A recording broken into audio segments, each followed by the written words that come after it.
Esta semana, o Supremo Tribunal Federal suspendeu mais uma vez a análise do marco temporal das terras indígenas em julgamento no tribunal desde 2021, a pedido do ministro André Mendonça, ele que fez o pedido de vista.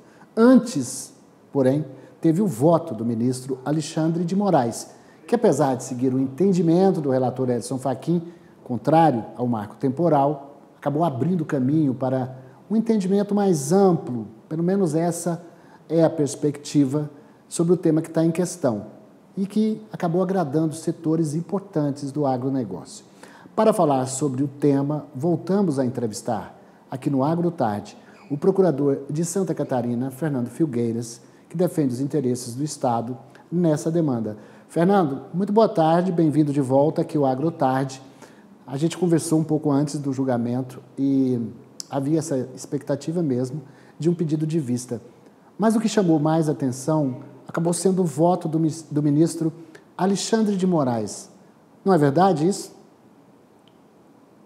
Boa tarde, Valteno, boa tarde a todos.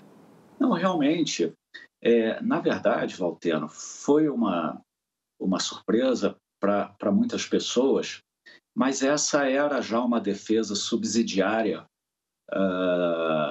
do Estado de Santa Catarina, né? Nós havíamos proposto já nos memoriais uma saída, né, que caso não houvesse o reconhecimento da continuidade do reconhecimento do marco temporal, então que pelo menos que se criasse alternativas que conciliassem os interesses, né?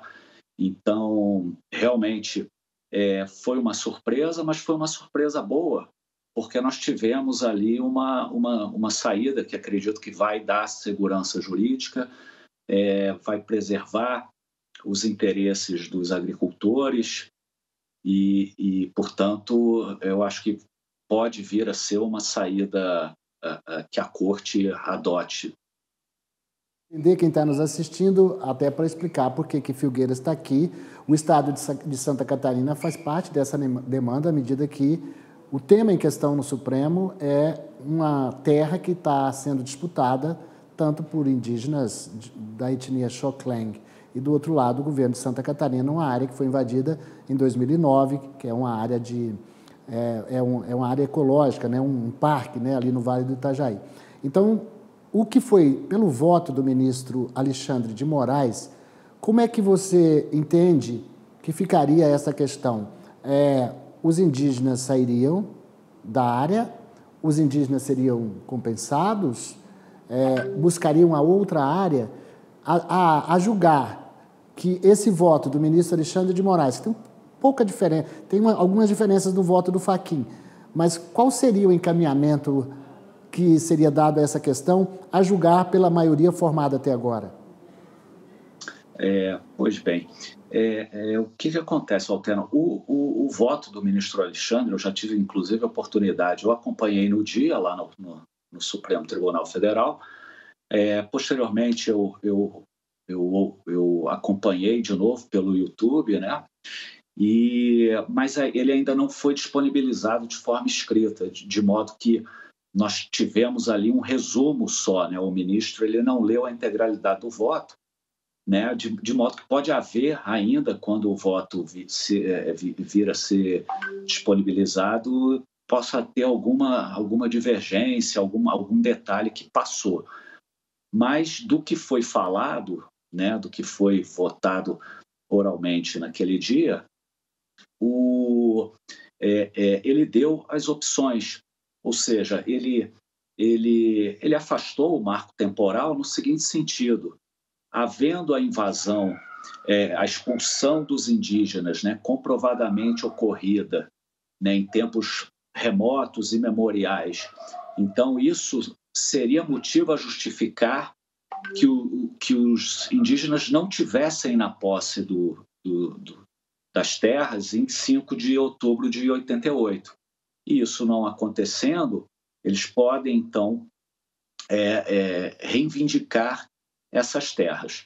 Ocorre que muitas dessas terras já viraram cidades, grandes municípios, inclusive, né? Nós temos, por exemplo, em São Paulo, município de Tupã, Barueri, temos o bairro de Pinheiros, né, na capital de São Paulo, né, no Rio de Janeiro, temos Ipanema, enfim, Brasil afora, há cidades que já foram construídas, há municípios, no caso de Santa Catarina, são pequenos municípios, mas a questão é exatamente igual, a diferença é que é um município menor, né? Então, nesses casos em que houve esse desenvolvimento de municípios, com apoio do Estado, né? Porque não foram invasões, né, dos cidadãos, foram, no caso de Santa Catarina, foi uma colonização incentivada, né? E já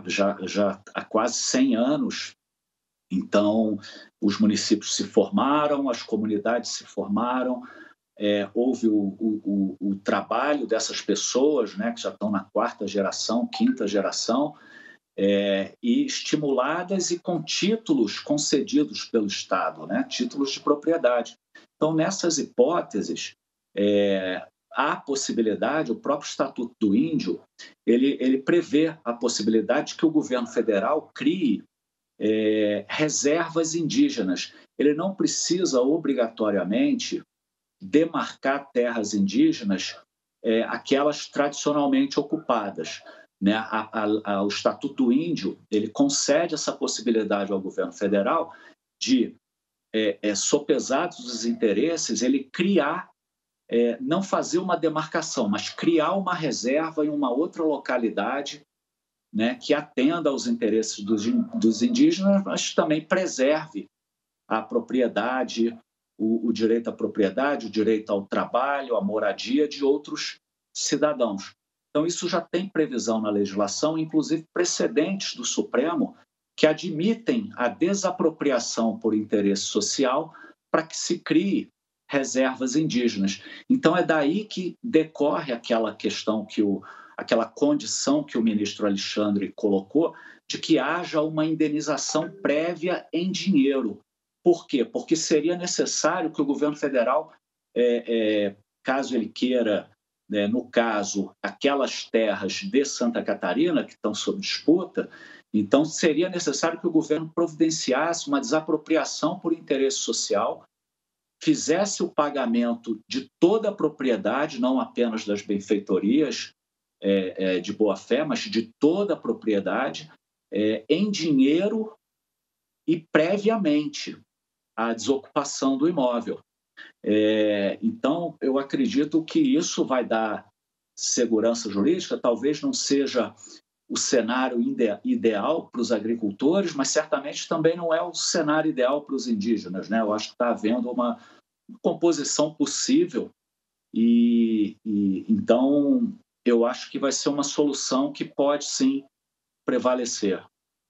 Para concluir a nossa entrevista, veja só, nós temos ainda um encontro marcado no Supremo. A Rosa Weber, presidente do tribunal, pediu que o ministro André Mendonça libere esse voto o quanto antes de outubro, de preferência, quando ela deixa o tribunal. E o Senado da República, que vai analisar o PL aprovado pela Câmara. Qual é a sua expectativa enquanto procurador do Estado de Santa Catarina? É difícil falar agora, Valterno, porque eu acho que com essa posição adotada pelo ministro Alexandre,